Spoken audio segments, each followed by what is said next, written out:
Is this thing on? Welcome back to Big Mouth, and fancy seeing you here in June. A very welcome, my friends, and especially my enemies. Come in, sit down, no touching. I don't do the touching. And welcome to Wednesday's edition of the dceu Daily, exclusive only here to all my subscribers on Big Mouth. Aren't you lucky? You really, really are. So, you know how everyone's got these hot takes about Birds of Prey and how Warner Brothers marketing is really bad?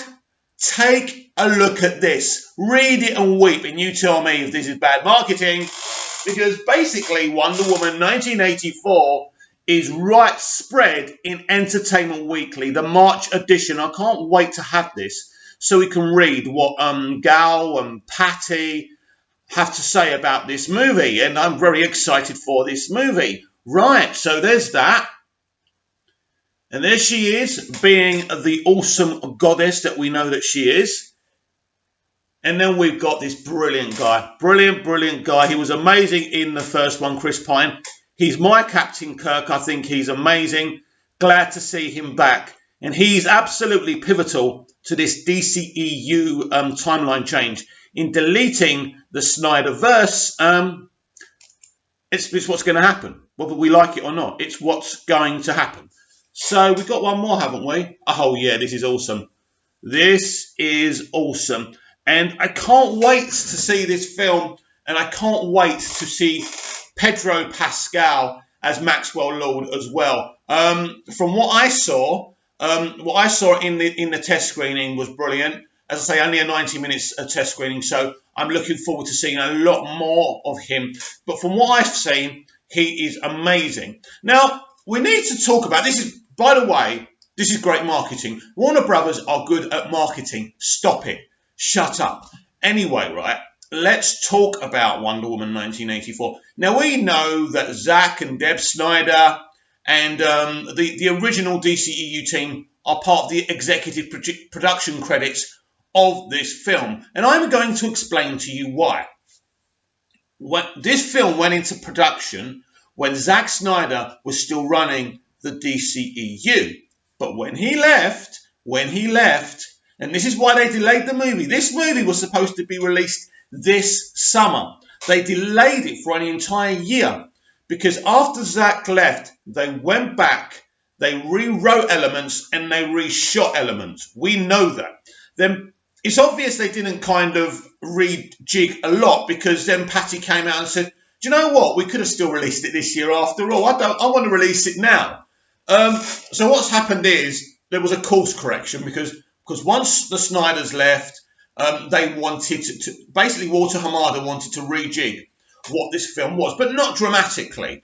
Obviously, the course correction, the new timeline is all in there. I can't wait to see it because, as I said before, I haven't seen that cut. So it's going to be very interesting how many elements of the Snyderverse they actually rewrite. So that's what happened now. We know that Jeff Johns co-wrote this movie. Now, what I don't know is, because him and John Berg, when this film went into production, were still running the DCEU with Zack, right? They didn't get on. They didn't want to be together, right? They were like J.R. Ewing and Sue Ellen. They didn't want to be together, but they kept on getting back together. Anyway, right? We don't know when they delayed the movie if someone else came in to rewrite it with Patty. Or was Jeff's work actually there? Is Jeff Johns actually in charge of rewriting the Snyderverse timeline? And how ironic would that be when most Snyder acolytes absolutely despise Jeff? I don't despise Jeff. I think he's an icon. I think he's a legend. I think he's a really good writer. And writing is what he should do. He's not a runner of a franchise. He's not a runner of a company, but he's a very, very clever man. There's no question about that. So we don't know what they changed once Snyder left. And I think that's very interesting. And it'll be good to see if there is another credit for another writer in here. And I don't know. I honestly don't know. But it's a great spread. I'm very excited to see that Warner Brothers has started their marketing as from now. And as I say, we are not far away from a brand new Wonder Woman 1984 extended trailer. We're in February. It's true.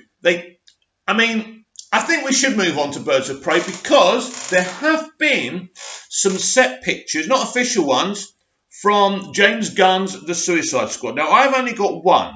So if you look at this and you can see how Harley Quinn is dressed, right? So it's very different to how she looked in Birds of Prey and the fantabulous emancipation of one Harley Quinn. Let me be absolutely clear. People who believe this film's a failure are blaming Warner Brothers for marketing for this.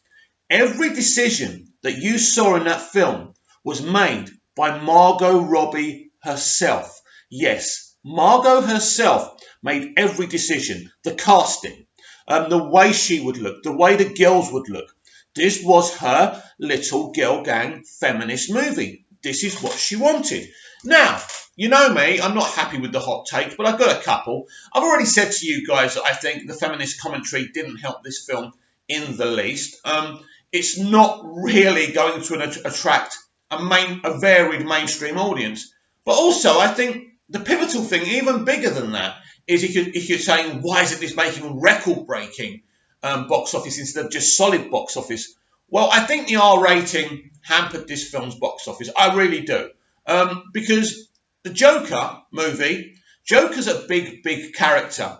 And people will go in and watch that, right? Everyone loves the Joker. And even more people love the Joker ever since Heath Ledger's turn as the character. There's no question about that. People still think about the Joker ever since that film. But he's always been popular. But then you'll say, well, what about Deadpool? Well, Deadpool is a big character in the Marvel Universe, and the marketing went beyond. Now, this is why people are saying that the Birds of Prey marketing is bad, because it wasn't as ferociously, insanely funny and in your face as Deadpool. No, they didn't do that. They didn't push it. I'm starting to believe that maybe Warner Brothers didn't want this film to be extremely successful, which sounds an insane theory. I feel that they wanted to give Margot Robbie her little production company. They wanted to give Margot Robbie what she wanted, but they didn't want this film to become a thing. So maybe at the studio, maybe they weren't pushing it enough, maybe because they didn't want it to be overly popular. Now, it is popular. People who've seen it do like it. People saying that they're going back for a second and a third turn. You know what I don't like is people begging other people to go and see it. That's embarrassing. That's embarrassing for everyone. Now, let's go back to this kind of changing of the title. Now, obviously, they haven't actually changed the title. They've just put Harley Quinn, Birds of Prey, and the Fantabulous Emancipation of one Harley Quinn. It's the same thing. It's just got Harley Quinn at the start, right? They want to make some extra bucks. I don't think this is going to make any difference, by the way. It's going to make what it's going to make. It's still a little profit. I think people are exaggerating, being overly dramatic about this film. But this film is what it is and has ended up being what it is because this is what Margot Robbie wanted. This is the statement, you know. Margot wanted to make a feminist statement with this movie, and you can see it in the opening. She says that Joker took credit for all the capers that she planned. We already know from critics what the female critics think, that men, this film's commentary about men taking credit for women. I don't agree with that, but there you go. But there are people, there are human beings, both male and female, who do take credit for other people's work sometimes. It happens. It's not just a male versus female thing. But people are insane, aren't they? This is what the cultural war's done to all of us. It's driven us insane. And it's a big commentary in Hollywood. But again, it is interesting. And I brought this up before because you have the kind of mental health commentary in Joker, and male health commentary that really hit a chord with people because it was really well done. But it didn't say we're excluding anyone. I hear a lot of people, a lot of female critics, bloggers, this is a great film for the girls to go and see. Don't you get it? People don't care. People don't care about statement movies. They don't. Now, it's interesting. I say that.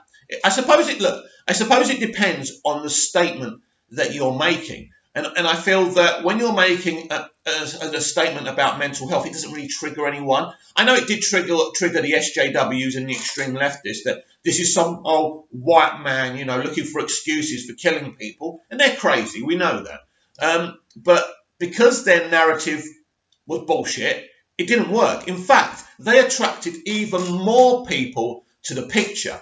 And it's interesting that someone was gloating how Taika Waititi won an Oscar and Todd Phillips didn't. I reckon these people were praying in their sleep that Todd didn't win the Oscar. It doesn't really matter.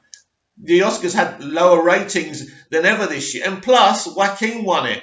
Everyone knows Joker was the movie of the year, no matter what the Oscars did. So ultimately, Todd Phillips' movie made more money than Jar Jar Rabbit or whatever it's called, right? But this is what I mean. They've made the movie industry political, and that's a shame. Because once people know your politics, they get put off you. Because everyone has opposing opinions. So if I do a big think piece, right? Let's just say I'm a moderate leftist, right? That's what I am, right? Say if I start doing moderate leftist videos, right? I mean, I've spoken about my politics here before, but if I made that a thing on my channel, you people who don't agree with me, what are you going to do? You're going to hate me. You're going to go away. This is why you keep your religion and your politics to yourself and you talk about your passions. But some people's passions are politics, and that's absolutely fine. But don't politically weaponize film, something which is a form of entertainment, and that's what the industry have done themselves. And Birds of Prey is a fine example of that, and that's a shame. But I think the studio are not to blame here. In fact, the studio saved this film by bringing in Chad Lewensky, or how you say his name, from John Wick. This John Wick as stunt coordinator, and I think he saved certain elements of this film. It's just ironic when you're looking at this kind of we don't need boys narrative from this film, and they needed a man to come in and save a female director. And it's irony, isn't it? It's irony, it's crazy, and this is where we are. Now I'm going to finish off today's video talking about Release the Snyder Cut, as I still think there's a lull in this movement. I really do. There's nothing really happening. I know there's this competition. I know I think RT Snyder Cut having a Release the Snyder Cut day. Look, they're still doing their bit. But there's not that buzz anymore. There's not that feeling that this is happening. And there's a reason for that. I'm starting to believe maybe it's not going to happen. I will still fight for it. But what interests me is Wonder Woman 1984.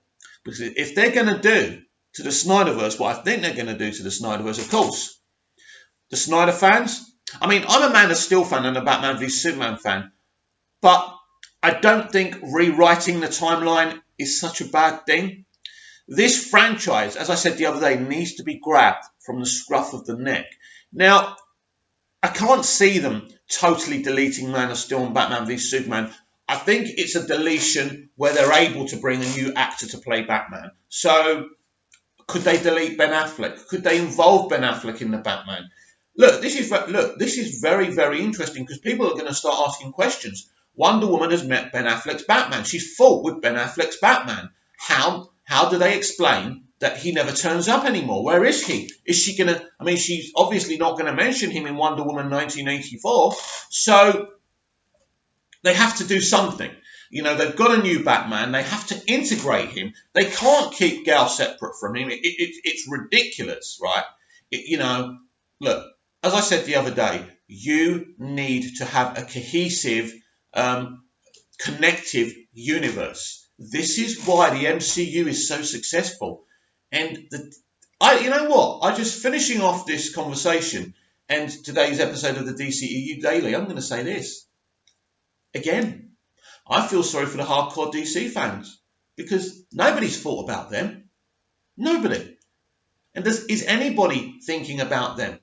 When they made Birds of Prey, was anyone thinking about the die-hard DC Comics fans? No. When they made Man of Steel, which I love, was anyone thinking of the DC Comics fans? No. When they made BVS. It kind of is The Dark Knight Returns. It's kind of calling places, so those comic book fans would have seen some kind of Easter eggs, but it's not exactly that story, is it? I think DC Comics fans, the hardcore ones, the ones that buy comics every week, right, who know everything about the comics, have been robbed here. And I think, and I'm hoping with Black Adam and this course correction they're going to do in Wonder Woman 1984, they realise that die-hard comic book fans are really, really important. As usual, I want to know what you think. Comment down below. like, share and subscribe, share the video, share the channel, and I'll be back tomorrow with even more DCEU Daily. See you then.